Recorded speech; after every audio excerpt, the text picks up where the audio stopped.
বলিউডে যেন উৎসবের ঢেউ। ২০২৫ সাল বদলে দিচ্ছে তারকাদের জীবনের গল্প।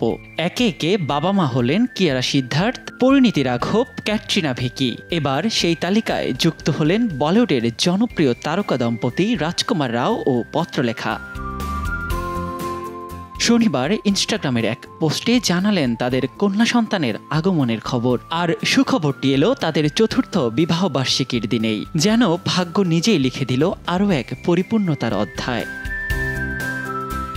সেই পোস্টে এই তারকা দম্পতি লিখেন, আমাদের চতুর্থ বিবাহবার্ষিকীতে ঈশ্বর আমাদের সর্বশ্রেষ্ঠ আশীর্বাদ দিয়েছেন। সন্তান আগমনের খবর প্রকাশের পর মুহূর্তেই শুভেচ্ছার জোয়ারে ভরে যায় তাদের মন্তব্যের ঘর। রাজকুমার পত্রলেখার প্রেমও যেন সিনেমার গল্পকে হার মানায়। ২০১০ সালে প্রথম দেখা, এরপর দীর্ঘ এক দশকের সম্পর্ক।